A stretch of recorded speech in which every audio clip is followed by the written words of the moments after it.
As you embark on the path to homeownership, it's crucial to be well informed and confident. And that's why I put together this workshop. My goal is to empower you with knowledge, guide you through the process, and make your home buying experience as smooth as it possibly can be. Whether you're looking to purchase a home in the next 1 to 3 months, 6 to 12 months, or 12 to 18 months, the more educated you can go into the process, the less stressful it's going to feel.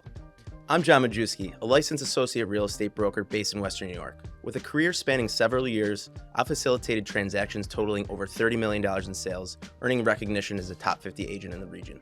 My goal is to make the home buying process as fun, easy, and as understandable as I possibly can so that my clients feel comfortable every step of the way. First, I'd like to talk about a couple common misconceptions regarding the real estate market. One of the most popular topics up for debate are interest rates. There are a lot of potential buyers who are sitting on the sidelines waiting for the market to crash, or for interest rates to go down before they buy a house. They're so focused on what the interest rate's going to be that they've lost all sight of what's really the most important, your monthly payment. The real estate market and prices of homes are driven by supply and demand. The more buyers there are in the market to buy homes, the more interest there is going to be on a particular property that you may want to buy, which means more offers, and that house is probably going to sell well over asking price. Now is actually one of the best times to buy a house because of where interest rates lie. In 2022 and 2023, a lot of buyers were priced out of the market because of where interest rates were hitting almost 8%. What people could afford in 2021 and early 2022 is not what they can afford now.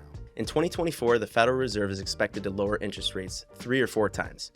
Now, while experts aren't expecting rates to get to 2020 and 2021 levels, it is possible that we see sub 6 or even 5% rates again. And this is going to price a lot more buyers into the market, which means more interest, more offers on homes, and higher purchase prices. See where I'm going here? The most important thing you can do here is to focus on what your monthly payment is going to be, rather than what the interest rate is. Are you going to feel comfortable paying all your bills in addition to your new mortgage payment?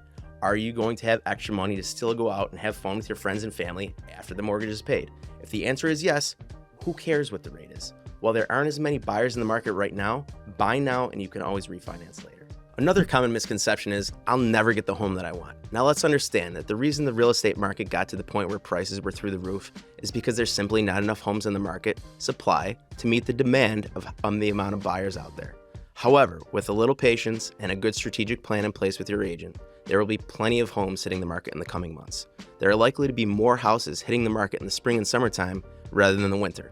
Setting realistic expectations becomes easier the more knowledgeable you are about the market, hence why you're watching this video right now. The last misconception we're going to talk about is, I can do this myself. Think about buying a place. Cool. Now, you could roll solo, but here's the thing. It's way smoother with a real estate agent. Forget doing it yourself.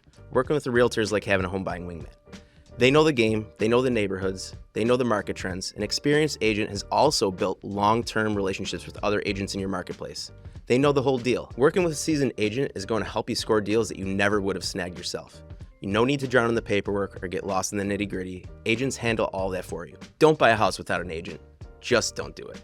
Now let's talk a little bit about the process of buying a house. We've got to set some expectations right from the start. Buying a house is not a one-size-fits-all scenario, but there is an order in which you're going to want to do things to set yourself up for success. You have to determine, what is your timeline for buying a house? Am I financially prepared to make this purchase now, or is it going to take some time for me to save some money, fix my credit, or get some things in order before you jump into house hunting? To better help you determine if you're financially ready or what you might have to do in the coming months to get yourself financially ready, having a conversation with an agent who might be able to recommend a good local reputable loan officer is going to be your first move.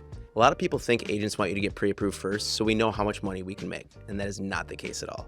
We want to help you find the best house for you, and knowing what you can or can't afford helps us make that process a lot faster. Maybe you find out you can afford a lot more house than you thought. Now we can spend more time looking at houses in that price range rather than wasting time looking at houses way below your price range and finding out after the fact that you can get a bigger house and have to start looking at homes all over again. Now, before you talk with the loan officer, you might want to take some time to compile some documentation that the loan officer is going to ask you for. They're going to ask you for things like your W-2s, your bank statements from the past 2 or 3 months, the last 2 years of tax returns, and your 2 most recent pay stubs. These are some of the most commonly requested documents, but additional documentation could be needed depending on what your work status is. The loan officer is going to take into consideration your overall debt-to-income ratio, your credit score, and how much money you currently have saved to cover a down payment and closing costs. Having these conversations early is going to set you up for success and a much clearer path forward to homeownership, instead of guessing or wondering how much house you can afford. Getting pre-approved for a mortgage is like getting a golden ticket in the real estate world. It not only gives you a clear picture of your home buying budget, but it also signals to sellers that you're a serious and qualified buyer, streamlining the entire process. Now, not everyone is going to be ready when they first have this initial conversation with the loan officer, and that's okay. That is kind of the point. Some mortgage companies have in-house credit counseling services that can tell you exactly what you need to do to get your credit in the right place to buy a house. They can also give you an idea of how much money you will need to save for your cash to close. Do you see how having these conversations months ahead of time can be beneficial? Now that you've got your budget set and pre-approval in hand, it's time to start house hunting and educating yourself further. Even if you are in the very beginning stages, one of the best things you can do is to start studying the market. Start to familiarize yourself with the different neighborhoods that may interest you. Find out what some of your absolute must-haves are when it comes to buying a house, whether that's number of bedrooms, bathrooms, how much storage you'll need, do I want a finished basement? This is also where things start to feel more real as we study the difference between a $200,000 house versus a $500,000 house, and so forth. For all things educational when it comes to buying a house, follow me on Instagram and Facebook at JohnM716Realtor, as I will be posting even more in-depth content that will help you on your journey to homeownership. So let's talk now about the home searching process. Now that we're finally ready to start looking, what is the best source for accurate information when it comes to new listings? Let's dive into the pros and cons of Zillow and Realtor.com and Trulia and Redfin for home searches, and why tapping into a system linked directly to the MLS through your real estate agent is probably going to be your best bet. Now let's talk about Zillow. It's flashy, it's easy to use, and that Zestimate feature can be pretty tempting, but here's the deal. Zillow might not have the latest listings, and those Zestimates are more like ballpark figures than precise numbers. Websites such as Realtor.com, Zillow, or Trulia can be inaccurate when it comes to property taxes, number of bedrooms or bathrooms, or even if a house is still available. Here's the game changer though. Working with a real estate agent who can provide a system linked directly to the MLS. This means you're getting real-time, accurate information on all available homes. No more falling in love with the listing that's already off the market. You'll be notified immediately when something comes up within your budget and fits your criteria. Sure, Zillow and Realtor.com are handy, but having your agent's MLS-powered tool gives you the competitive edge. It's kind of like having VIP access to the newest listings on the market. So, if you're serious about finding your dream home, team up with an agent who can provide that direct MLS connection. I would be happy to set this up for you. Just reach out to me and we can get the ball rolling. If you're eyeing a house on Zillow and thinking about hitting that contact agent button to schedule a showing, hold up. Here's the deal. Using that button might not be your best move. It could lead you to an agent who doesn't specialize in that property, and communication could get a bit messy. Before you decide to hire a stranger to show you around a property that will probably cost your life savings and then some, do your homework and hire an agent you know, like, and trust. Reach out to your own real estate agent, someone who's got your back and can ensure a smooth showing process. They'll navigate the scheduling, show you all the important things to look out for when walking through the property, and make sure you're on track to snag your dream home hassle-free. So, if I were you, I would skip the contact agent button. Now let's talk about some things to look at and consider when you're looking for a new home. Are you looking for a starter home, or is this where you plan to stay a while? You are going to want to evaluate your future needs, whether it's in a growing family, potential job changes, or adapting to a different lifestyle. Your home should be flexible enough to accommodate these changes and be a long-term fit. Location. It's not just about the house, it's about the neighborhood too. Consider your daily commute, the vibe of the community, and the amenities nearby. Take a stroll, grab a coffee at the local spot, and visualize yourself in the area. It's not just a house, it's where you're going to be living your life. Now, let's talk about future expenses. Beyond the initial price tag, think about the ongoing costs. Property taxes, insurance, and the potential maintenance or renovation expenses should all be factored into your budget. How old is the roof? How old is the furnace and hot water tank? Is the plumbing and electrical updated? Look for signs of wear and tear, water damage, or any potential issues that could be hiding behind the walls. This is where hiring a good, experienced home inspector comes into play. They have a trained eye to spot things that you might miss. It's like a doctor's checkup for your future home, ensuring that you're making a good sound investment without unexpected surprises. Your new home should not just fit your current financial situation, but should also align with your future financial goals. Last but certainly not least, trust your instincts. When you step into a place that feels like home from the moment you walk in, pay attention. It's not just about the numbers or the checklist. It's about the intangible feeling that tells you this is the one. Take your time, explore different options, and when you find that perfect fit, know that you're on the right path. Now let's talk about showings and how they work. Open houses versus private showings. Once your agent sets you up on their system to receive listings that fit your criteria, now it's time to really start sifting through which properties you'd like to take a look at. It's best to take a look at least a handful of properties before you settle on one you love. You shouldn't ever feel rushed or pressured, as this is one of the most important purchases that you'll ever make in your life. Buying a house is a process and can take some time. Try to be as patient as you can, as this will make things a lot less stressful as well. There are two ways in which a buyer can go take a look at a property: private showings and open houses. On private showings, you're always required to be accompanied by your agent of choice, and on average usually lasts about 30 minutes. You'll get your own blocked out set of time to walk the property and really take your time to look at the bones of a house: the roof, the foundation, the electrical, the plumbing, the windows, and overall feel and flow of the house. Open houses are another way to view a property. Now, while it's not required that you bring your agent along, I'm going to recommend that if you do decide to attend an open house, that you try to bring them along. Try to give your agent some heads up that you'd like to go so that they can block out some time on their schedule to tag along. During the open house, there will also be other potential buyers walking through the property as well. Usually there's no limit to how many people can walk through the property, so sometimes you may feel a bit rushed and like you didn't get a really good feel for what that particular house was all about. There's no right or wrong way to go see a property, but I tend to lean more towards booking a private showing with your agent so that it's a one-on-one and you can really take your time to look at all the things that are important to you. So now that we found a house that we really like, we've looked at the bones of a house, and you think you want to make an offer on this thing, let's take a look at the price. There are many different ways to price a home, and depending on what the market is doing at that particular time will usually dictate that. The ebbs and flows of the real estate market can change from month to month, week to week, or even day to day. So having an agent who really has their finger on the pulse of the market is going to be crucial for determining what you should offer on a home.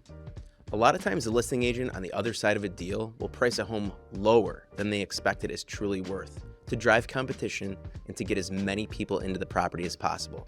As we have discussed before, the more interest there is on a house, the more offers there will be, which will ultimately drive the price upwards. In 2021 and 2022, it was almost always assumed that if you were going to be offering on a property that you were going to be paying 25 to 75 grand over the list price to even have a shot at getting that particular property. While this still holds true in certain situations, having your agent do a CMA or a comparative market analysis on the property will help you determine if you are in the ballpark of making a reasonable offer or way overpaying and potentially making a future mistake. It's your agent's job to keep that in mind when going over offer strategies. One of the most important jobs of your agent is going to be the communication that they have with the listing agent on the other side of the deal.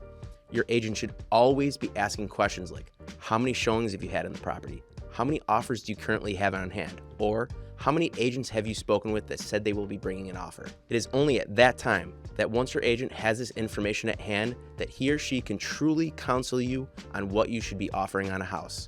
Communication is everything in this business. I can't tell you how many times that I've been a listing agent on the other side of a deal, and agents will never call me, email, or text, or ask me how many offers I'm expecting on my listing. Next thing you know, they submit an offer for 50 grand over asking price, and they're the only offer. That may or may not have been a $50,000 mistake. So make sure your agent is having these conversations well before discussing your offer strategy. Another pricing strategy that can be common is pricing a home over what the market value dictates this house is worth. In this scenario, the homeowner may or may not feel comfortable listing the property on the low side, as we talked about previously, and they're hoping they can get one or two people to bite on their price. Depending on what is happening in the real estate market, this could be a good opportunity for a buyer to make an offer and might not have to fight 5 or 10 other people. But you really want to be careful here, as you don't want to completely overpay and make a mistake. This is where having your agent do a CMA is also super important. Once you decide you found a house worthy of putting in an offer, you're going to want to jump on a phone call with your agent to strategize how you're going to put your offer together. It's a common misconception that the person who offers the most amount of money always wins the house, but this isn't always the case. As a buyer, when we are putting an offer together on a house, we want to make sure we also look at the transaction from the listing agent's perspective. What are some of the things that they are going to be looking for in an offer that makes them feel comfortable in accepting it? As a good qualified listing agent, it is our job to vet offers that come in from buyers to make sure that the deal runs smoothly from start to finish. When competing against multiple offers, the seller's agent is usually looking for the quickest and easiest path for their seller to net the most amount of money. But with that, they have to make sure that the offer they are receiving has terms and promises that can be delivered and with the least amount of resistance. Over the years, I've had clients come to me that have said they've been looking for a house for sometimes over a year with another agent. They said they were offering 30, 40, 50K over asking price and still losing on the house. They come to me and ask what they're doing wrong. Why can't they win an offer? We're offering 50, 75, 100 grand over asking price. It usually only takes me 5 minutes and 1 or 2 small adjustments with their offer and mindset, and before you know it, we usually get them under contract in the first or second try in a house. Further proof, it is not just about the money. If you're putting an offer together backed by a mortgage, the number one thing you can do to set yourself up for success is to align yourself with a good, reputable, local loan officer. The reason why this holds so much weight is because not all lenders are created equally. Unfortunately, there are some lenders out there who I will not name on this video who give out pre-approvals to buyers without asking them for their supporting documentation, proof of income, or proof that they actually have the correct amount of money saved for a down payment. Only later to find out that once under contract that the buyer cannot qualify for the home that they are putting an offer in on. Not only is this a waste of time for everybody involved, but now we are prolonging a listing's time on market. As we all know, the longer a house sits on the market, the less its seller usually ends up getting for it. Again, looking at it from the perspective of a seller's agent and competing with multiple offers, we like to work with lenders we know, like, and trust, and have done repeat business with before. The chances of closing a deal for a seller with a local Western New York mortgage company the agent has done business with before is more likely to happen than with ABC lending from out of the area that we've never heard of. Having a pre-approval from a local Western New York lender is crucial to having your offer considered. Now that we've got that out of the way, we have to talk about what you're going to actually offer on the house. We're going to go back to our previous conversation about your agent contacting the other agent to see if there are going to be any other offers on the property. If there are, then we likely know we're going to have to pay over asking price to get the house. Here's a disclaimer. This is on a case-by-case basis and is not a golden rule. If there are no other offers on the house, then maybe taking a more conservative approach is a better idea. A lot of times the seller's agent will say in the private remarks of the listing for the buyer's agent to read that they are looking for the buyer's highest and best offer. This means that when you are determining what you plan to offer, you are only going to get one chance. I can't tell you the amount of times that I've had to tell people they didn't get the house and they come back to me and they say, tell them we'll do 1,000 more, tell them we'll do X, Y, and Z. The emotions of losing a house or an offer tends to bring out what that person may have potentially been willing to do from the beginning. If there are going to be multiple offers on a property and the agent is asking for highest and best, act as if this is your only chance. 99 times out of 100, you're not going to get the chance to go back and change your offer. Have no regrets when you're making these decisions. The next part of our offer we have to discuss is your earnest money deposit and how much you're going to include in your offer. An earnest money deposit is a sum of money that a buyer provides as a show of good faith when entering into a real estate contract. It demonstrates the buyer's commitment to purchasing the property and is typically held in the listing brokerage's escrow account. This deposit is applied towards the buyer's closing costs or down payment at the time of closing, reducing the amount of cash that they need to bring to the closing table. If the deal falls through due to contingencies outlined in the contract, the earnest money may be refunded to the buyer. This is your way of showing the seller, hey look, we are serious about purchasing your home. In the event that we decide a few weeks into the deal or 2 days before closing that we don't want the house anymore for no good reason, this money may be up for grabs. This is why putting forth a generous earnest money deposit in an offer is super important. You are showing the seller that you are not messing around. Now, there are certain protections in a real estate contract for buyers. In the event that, God forbid, you lose your job or your income in the middle of the closing process, you would get your earnest money deposit back under the financing contingency within the contract. There are many more scenarios in which an EMD can be lost or given back, and I would advise you to talk with your real estate attorney assigned to you in the beginning of the transaction to help you make these decisions based upon the earnest money deposit. Speaking about contingencies, let's talk about what they are and some of the most common ones that we see all the time. A contingency is a condition in the contract that has to happen for the contract to actually go through. The two most common contingencies that we see are a sales contingency on a home and closing the sale of a home. A sales contingency is when you need to sell your house first, take that money and buy a new house. A closing contingency is when you get that house under contract. It also has to close as well. The thing about contingencies is that if these conditions aren't met, you're not stuck with having to buy this house or go through with the contract. So the next part of our offer that we've got to discuss is, are we doing a home inspection? And if we are, who's going to be doing it? Obviously, hiring a good, local, reputable inspector is what you are going to want to do. Somebody who's been doing this a long time can look at all the important things in a house: the roof, the foundation, the windows, the furnace, the hot water tank, all the little nooks and crannies in the house. You're going to find out what's going on with this thing. When you do your home inspection, one of three things can happen, okay? We do our home inspection and everything looks great. There's nothing wrong with the house and we're not going to ask the seller to change anything about the purchase price or add any concessions into the deal. Or two, we've done our inspection and there are a couple things that we want the seller to fix or redo before we close on the property. Or three, hey, listen, we did our home inspection and we do not want to move forward with this deal in any way, shape, or form. We found a lot of major things wrong with this thing and we are out. So the time in which you do an inspection can be a point in the contract where you can actually get out of it. As I'm sure you've probably heard, there are people out there saying, oh, you can't do home inspections right now, or you really shouldn't do one. Now, there's a time and a place to waive a home inspection, okay? If you walk into a house and the roof is 45 years old and there's 2 foot of water in the basement, I'm never going to advise somebody that they should waive their home inspection.